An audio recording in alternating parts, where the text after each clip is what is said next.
Admiral Drac of the Galactic Concordat leaned back in his command chair, mandibles twitching with amusement as the tactical display showed the approaching Earth vessels.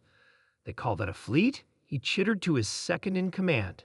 The humans send 10 ships against our armada of 50. Their largest vessel is barely a quarter the size of our smallest cruiser. Commander Voss nodded her scaled head. Hubris, Admiral. The Earth Coalition refused our terms of surrender. They claim their independence is non-negotiable. Independence? Drax scoffed. They're barely a century into faster-than-light travel. Their colonies number 5 worlds to our 300. Their audacity would be admirable if it weren't so foolish. The bridge crew of the dreadnought Asterisk, indomitable, the Asterisk shared knowing glances. The Concordat had absorbed 17 species into its fold over the past millennium. Some came willingly, others through force. None had successfully resisted. The human ambassador requests an audience, Communications Officer Plex announced. Drac flicked a claw dismissively. Put him through. Let's hear their final pleas. The main view screen flickered to life, revealing a human male with gray at his temples and calm blue eyes. Ambassador Tom Miller smiled thinly. Admiral Drac, I am authorized to offer you one final opportunity to withdraw from Earth-controlled space.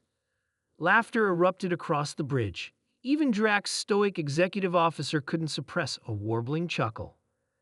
Ambassador, Drac replied when he regained his composure, your species' reputation for humor is well-deserved, but I'm afraid we cannot accommodate your request. The Concordat has decreed Earth will join our collective, willingly or otherwise. Miller's expression remained unchanged. We suspected as much. Be advised that we will defend ourselves. With what, Ambassador? Your toy ships. Your primitive weapons? Our scans indicate your vessels carry fewer than 500 soldiers combined. Numbers can be deceiving, Admiral, Miller replied. We call it the tiny army for a reason. The transmission ended. Drac turned to his tactical officer with 4-fingered hands spread wide.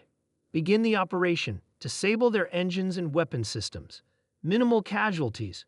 We want their infrastructure intact. Yes, Admiral. The Concordat ships moved with practiced precision, surrounding the human vessels in a classic encirclement pattern. The first volley of disruptor fire streaked across space and missed.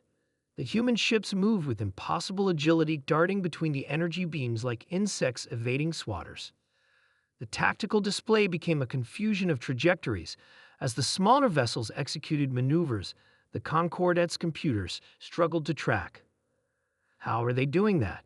Voss hissed. Nothing that size should move so quickly. Before Drac could respond, proximity alarms blared. Dozens of tiny objects had detached from the human ships and were accelerating toward the Concordat fleet. Boarding pods. Drac said incredulously. They're attempting to board us? Activate point defenses.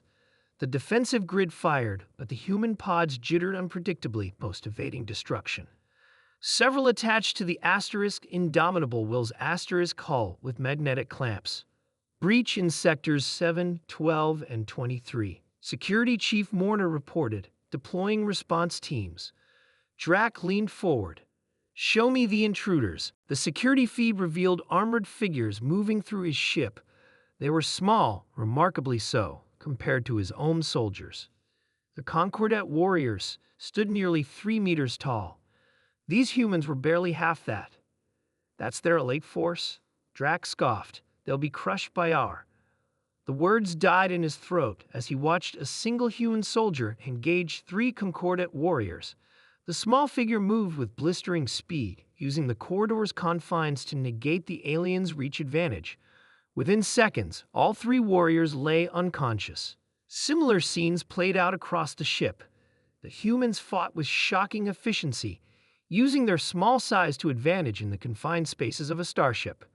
They slipped through maintenance ducts too small for Concordat soldiers, outflanking defensive positions and striking from impossible angles. Admiral, Voss's voice had lost its confidence. We're receiving distress calls from 11 other ships. They're all reporting the same, human boarding parties bypassing defenses. Impossible, Drac whispered. They're half our size. Security Chief Morta's voice came through, breathless and tinged with fear. Admiral, these humans, they're operating in higher gravity than their homeworld. Their muscle density and reaction time are. I've never seen anything like it. They seem to have no fear. The tactical display showed Concordat ships going dark one by one as their command centers fell. The tiny human vessels darted between them, deploying more boarding pods. Admiral, Voss cried, bridge security has been compromised. The door to the bridge slid open. 5 humans in sleek combat armor entered, weapons raised. Their leader removed her helmet, revealing a woman with determined eyes and a grim expression. Admiral Drac, she said calmly, your ship is now under Earth Coalition control. Your crew will not be harmed if they surrender immediately. Drac stared in disbelief. Who are you? Captain Alex Rivers, Earth Coalition Special Forces. She approached his command chair. The tiny army, as you called us. But how? You're so small. Rivers smiled thinly. Size isn't everything, Admiral. Humans evolved on a high-gravity deep world where everything tried to kill us. We're denser, faster, and more adaptable than you predicted. And we spend our entire history fighting, mostly ourselves. She gestured to her squad. 500 of us just captured an armada of 50 ships. Your species may be larger, but ours is more efficient. Across the fleet, the pattern repeated. Small teams of humans secured critical systems, disabling ships with surgical precision. The tiny army, as it turned out, was the most effective fighting force the Concordat had ever encountered.